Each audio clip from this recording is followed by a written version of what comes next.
তোমাদের পরীক্ষা কি পেছানো হচ্ছে? তোমরা অনেক বেশি কনফিউশনে রয়েছো যে তোমাদের এইচএসসি পরীক্ষা আসলে কতদিন আগে তারা রুটিন দেয়। যদি আমরা একটু খেয়াল করে দেখি, এইচএসসি 2025-এর পরীক্ষার দিয়ে শিক্ষার্থীরা দেখো, এইচএসসি 2025-এর রুটিন প্রকাশ করা হয়েছিল 19শে ফেব্রুয়ারিতে, আর পরীক্ষাটাকে শুরু করা হয়েছিল কিন্তু 26শে জুনে। 4 মাস আগে, অর্থাৎ পরীক্ষা শুরুরও কিন্তু 4 মাস আগে কিন্তু রুটিনটা তারা দিয়েছিল।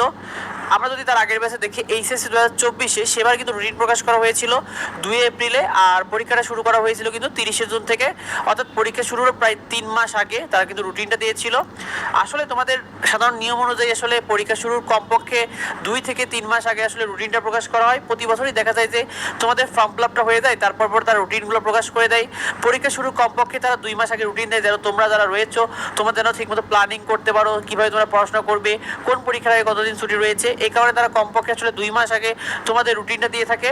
তো এইচএসসি পরীক্ষা 2026 পিছাবে কিনা, দেখো তোমাদের এইচএসসি 2026-এর পরীক্ষার পূর্বে যে পরিকল্পনা ছিল সেই অনুযায়ী আসলে জুনের শেষ সপ্তাহে অথবা জুলাইয়ের প্রথম সপ্তাহে হওয়ার কথা ছিল।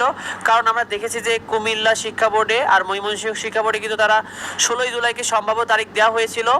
তবে তোমাদের আসলে পরীক্ষা পেছাবে কিনা এটা পুরোটাই কিন্তু শিক্ষামন্ত্রীর উপর নির্ভর করছে। কারণ তোমরা জেনেছো যে শিক্ষামন্ত্রী একটা তারিখ ঘোষণা করে ফেলেছে ইতিমধ্যে। তো পরীক্ষা পেছাবে কিনা একান্ত আসলে শিক্ষামন্ত্রীর উপর এখন নির্ভর করছে।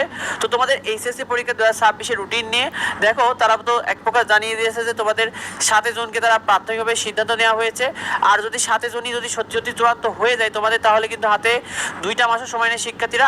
এক্ষেত্রে তোমাদের জন্য পরীক্ষা প্ল্যানিং করাটা অনেকটা কষ্ট হয়ে যাবে। তো সেক্ষেত্রে তোমাদের পরীক্ষাটা কিছুটা পেছালে তোমাদের জন্য অনেকটা বেনিফিট হতো। তবে পুরো বিষয়টা যেহেতু শিক্ষামন্ত্রীর উপর নির্ভর করছে, তো তারা পরীক্ষাটা কিছুদিন পেছায় কিনা এটা আসলে দেখার বিষয়। আর তোমাদের পরীক্ষার রুটিনটা আসলে চলতি সপ্তাহে নাকি আগামী সপ্তাহে প্রকাশ হবে, এটা আসলে প্রকাশ হওয়া মাত্র আমরা তোমাদেরকে সবার আগে জানিয়ে দেবো।